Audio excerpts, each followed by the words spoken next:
Hello. Welcome on back to my channel. I hope y'all are doing well. For today's video, I'm going to be showing you how I create my signature reverse cat eye makeup look on myself. Now, I had posted this a little over a week ago on TikTok, and I think it's safe to say that it went viral, and that makes me so happy that you guys are loving it as much as I do. Now, although I have posted a mini tutorial on TikTok on how I achieved that look on myself, I thought I'd hop on here and show you something a little bit more detailed and explain it a little bit more as to how I create the look, what eye shapes it benefits, and so on and so forth. So anyways, if y'all want to learn how I created this look right here, then keep on watching. All right, so to begin, I'll tell you that I wasn't even intending on posting a video this week. Life has just been insanely hectic this last like 7 or 8 days for me. A lot going on. I'll explain another time, but I couldn't go 2 weeks without y'all. So I thought I'd hop on here and just I don't know, give a really quick tutorial. So I say that to say that I did all my complexion products off camera, and now we just have to, do the eyes, which is perfect because that's truly what this tutorial is about. So first step is creating a backdrop on the eyes. Now, this is so easy to create. That's why I love this look. It's quick and easy and simple and effective. So I'm going in with just one eyeshadow across the complete upper and lower lid, smoking it out, and bada bing, bada boom, that's all we're gonna need. So the eyeshadow I'm using is the Citrus Umber shade from the Soft Glam palette from Anastasia, Beverly Hills. I know she's a little busted, all right? It's my personal palette and I use it all the time and it works for me. So I'm gonna dip into that with a large fluffy eyeshadow brush and just run it back and forth in windshield swiper motions. I'm not looking for perfection here. Again, this is just the backdrop for this look. And just to create some dimension and whatnot. So don't overthink it, just throw it in there, buff it out, blend it out, and then you're good. Depending on your eye shape and what works for you, you can determine on where you wanna smoke this out. But I really like this grayish brown shade on my tone of skin.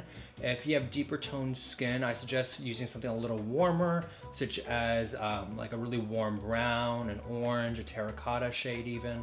But I like this color on me, it works. If you're really fair, a gray is perfect.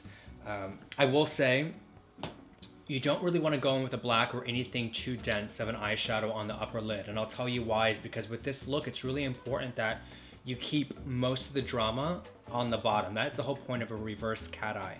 So sometimes I've seen people go in with a black on the upper lid and really thick, dense lashes, and it ends up looking like, just a standard black smoky eye, and that just defeats the whole purpose. So I'll touch bases on that a little bit too when we apply the mascara and why I choose not to use lashes for this. But I dipped into this shade, this eyeshadow from the Soft Glam palette just a couple times just to add a nice little backdrop. I wing it out here a little bit. I'm not looking for perfection. I just want to get the product on there, buff it out, and I'm happy. That's all I need.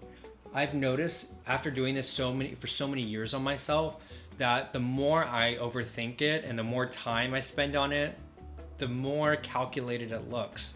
You know what I'm saying? Like, I don't want it to look like I tried too hard. I just want it to be sultry and effortless and sexy. You know what I'm saying? So anyways, I just run this through the bottom lash line, and that's all the work it takes. The only other eyeshadow we're going to be using in just a bit after the eyeliner is black eyeshadow. So don't think about all these products as if you have to go out and buy them. Chances are, if you have a nice little makeup stash at home, you have a brown or a gray eyeshadow, you have a black eyeshadow, and you have a black liner and mascara, and that's really all you need. So moving on, I'm using this double-ended life liner from Huda Beauty. As I said, this is double-sided, so it has a liquid side if you really want to get in there in the inner crease and use it, which I could probably do here in a minute so I can show you. And then it has the pencil side, and that pencil side is what I'm going to be using through the waterline here. Now, one thing I'll say I noticed a lot of in the comments were people asking, how does this look on hooded eyes or almond-shaped eyes or eyes that are really big and all this? The reason why I love this look so much and why I've used it throughout the years so often on so many different face shapes and clients is because it looks great on nearly everyone, but specifically for people who have hooded eyes. If you can tell, I have a slightly hooded eye. Nothing too dramatic of a hooded eye, but it's there. I don't have a lot of eyelid space. And while I do love a winged liner, my eye shape can't handle it. I don't have a lot of real estate up there, you know what I'm saying? So I like to keep it right there. That's why I started doing this technique on myself, is because I get that really... I'm sorry, I just had lunch. I have like a peppercorn stuck in my throat.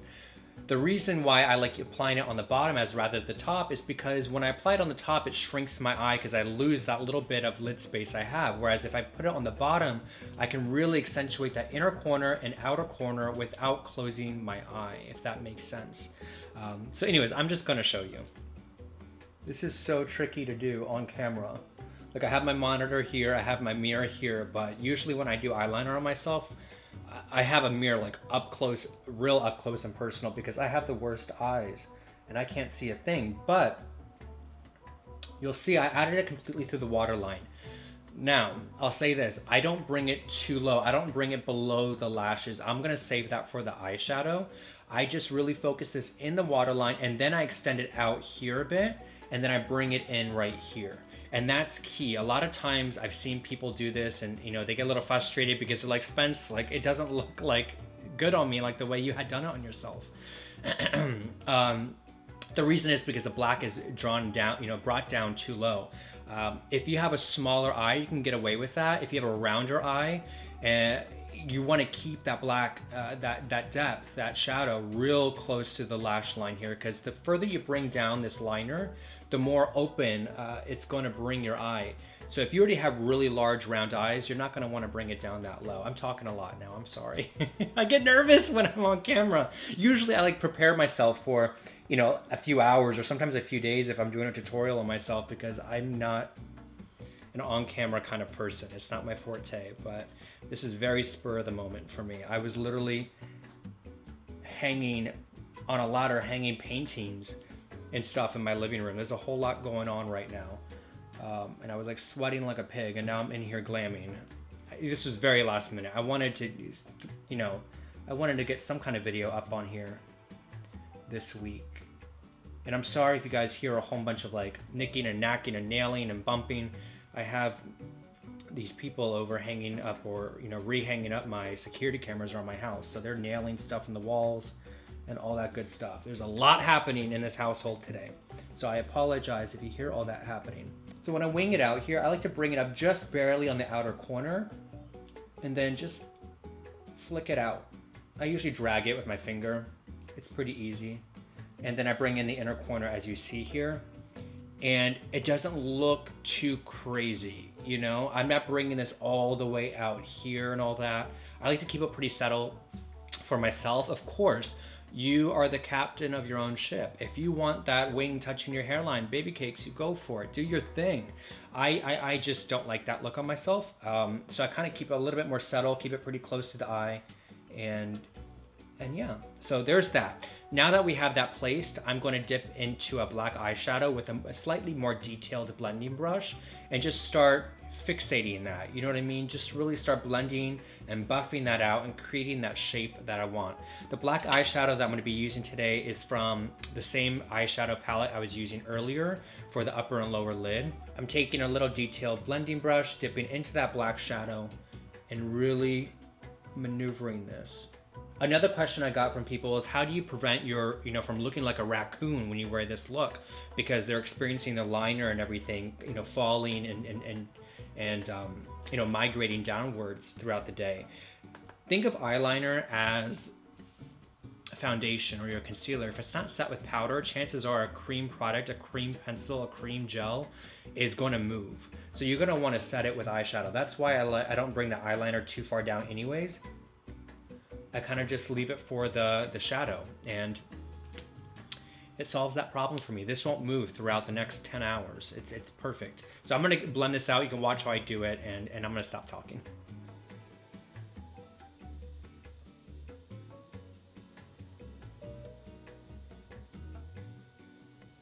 Now that we have that black eyeshadow placed, I'm gonna head back to my blending brush that we had used for that grayish brown color and just buff out the edges of this.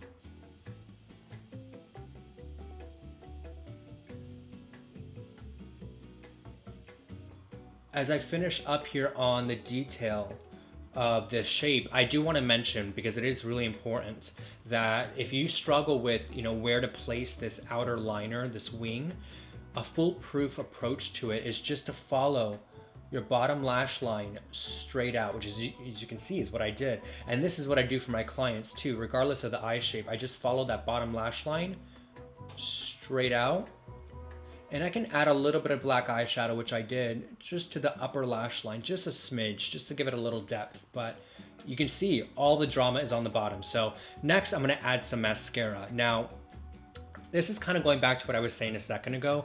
We really want the drama to be on the bottom lash line, not up on top. So if you're gonna add lashes, I'd recommend using something that's not too dense and maybe placing a half lash towards the outer half of your eye, or use individuals. That's a really good way to go about it, because if you just add really thick dramatic lashes on the top lash line, it defeats the whole purpose of the look. Then you just have that depth, that darkness covering the upper lid, which then looks like you just have a black smoky eye by the time you're done with the makeup. So try not to go with something too dense. Personally, on myself, I don't ever wear lashes. I don't like wearing lashes. It's just not my thing. So, but I will run some mascara through my lashes. I'm going to use the Too Faced Better Than Sex mascara. Run a good coat of this through the upper and bottom lashes.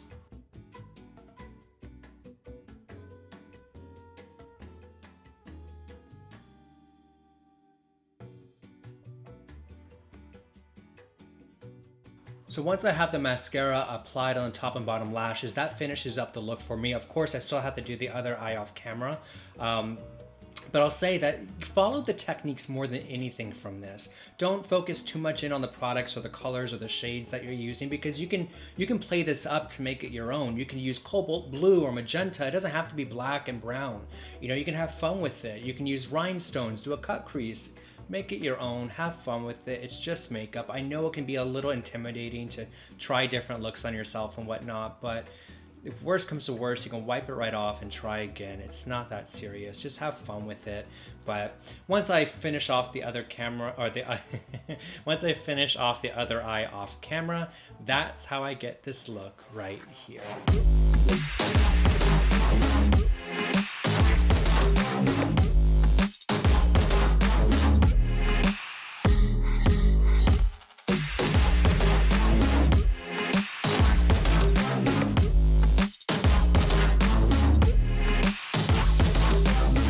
There we have it, kids. I hope you guys enjoyed today's video. If you did, be sure to give this video a big ol' thumbs up and subscribe to the channel.